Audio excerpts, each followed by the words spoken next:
السلام علیکم.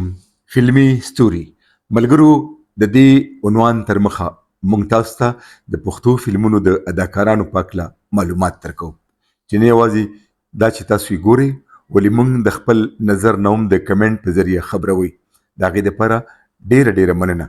کچري زما دا نوې چینل حاجی اسلم افیشل تر اوسه پورې تاسو سبسکرایب کړئ نوي نو مننه به وي چې اوسي سبسکرایب کړئ او نوي پروګرامونه وګورئ او وورئ.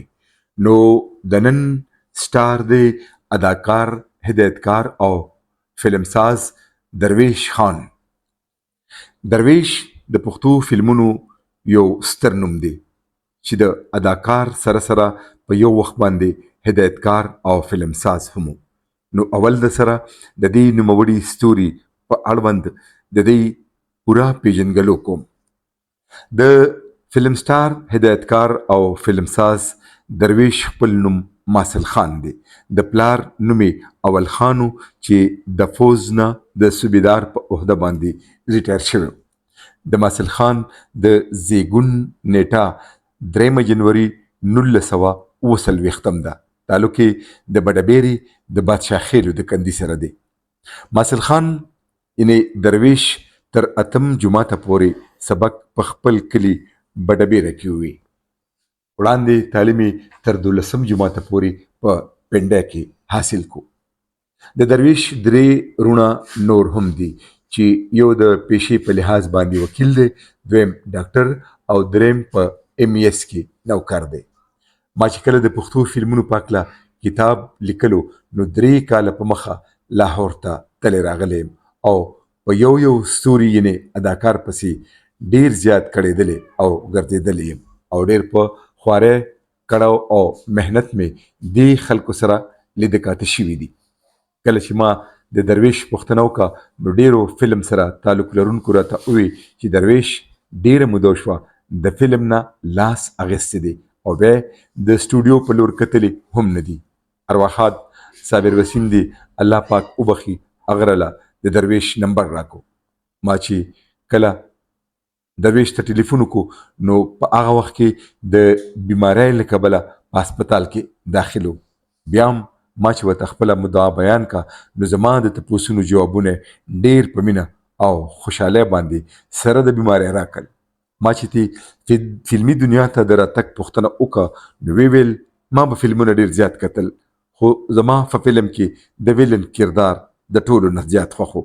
اراده مې وکړه چې زه به فلم ته ځم ولې د ویلن کردار بکوم. دا کال 1901 او یایمو چې زه لاهور ته راغلم. په فلمي نړۍ کې مې د خپل مرام ترلاسه کولو دپاره په هره شوبه کې کار وکړو. تر دې چې د هدایتکارۍ په مد کې مې د سید انسخ سعیدي نه ډیره زده کړه وکړه او هغه سره په ډیرو فلمونو کې اسسټنټ هم پاتې شوی. خو زما د ویلن جوړېدو شوق کې کمی رانغی. په دغه مقصد کې خدای پاک بریالی کم او فلم باز شاباز کې راته هم د ویلن کردار راکړی شو. د باز شاباز د کامیابۍ نه پس راته د فلم انډسټرۍ دروازې په پوره ډول بیرته شوې.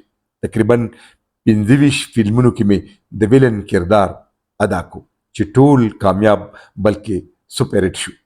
د ویلن د کردار نه سربیره مې په سونو فلمونو کې مختلف کردارونه ولوبول. 300 فلمونه مې به طور هدایتکار او رایټر هم وکړل. د هدایتکار په توګه مې لومبی فلم توپانی شپه جوړ کو چې ډیر کامیاب شو.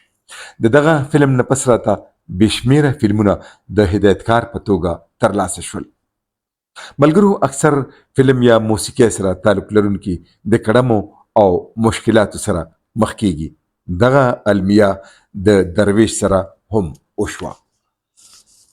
د هغه په سمن آباد لاهور کې یو کورو چې ډیر قیمتي او بنگلنما کورو چې هغه خرڅ کو او نن سبا د کرای په کور کې ژوند کوي.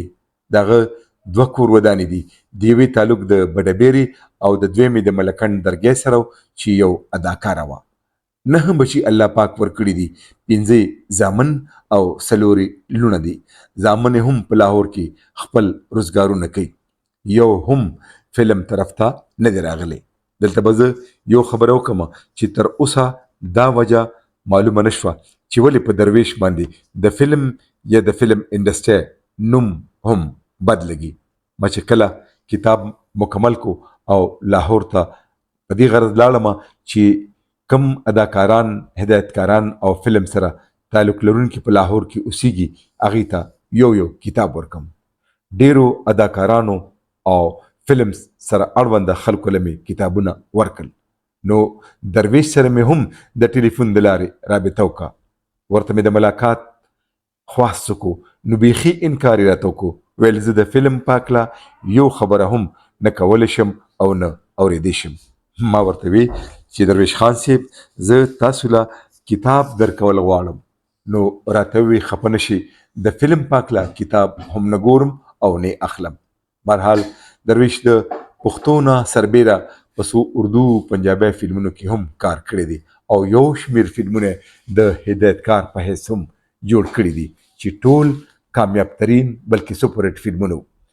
د درویش د څو فلمونو نامې دا دي: باز او شاباس، طوفاني شپه، پیسا، یارانه، خیبر خان، اعلان، جیداد، لړم، د لسونی مار، حقدار، اشتهاری مجرم، گرفتار، زما فیصله، مقابله، مجبوری، فرض او قانون، د بابی بنگړي، د ډیسکو لیونی، لاس پلاس، یو بیتاج بادشاه، پرستان، قتل عام، بړاس، یاغستان، نر بدماش، ملک د پښتو دی، د ګن کپانو پلار، ناموس، لور د بلا، درشل، زولنې، تماشبین، د اوربل شپه، پښتنه او دغه شان نور ډیر کامیاب او سپر فلمونه درویش خان د هدایتکار په توګه جوړ کړي دي چې ورکی په ډیرو فلمونو کې د ویلن کردار هم کړی دی او دغه شان وسره نور کردارونه هم لوبولی دي. نن هم درویش په لاهور کې ژوند تیری. الله پاک دې په سره د ټولو مسلمانانو رحم وکړي. دا وا د اداکار، هدایتکار، فلمساز درویش د ژوند او فن قصه. لیک او راویو محمد اسلم، ایډیټینګ انجینیر اسامه اسلم، پیشکش حاجی اسلم آفیشل.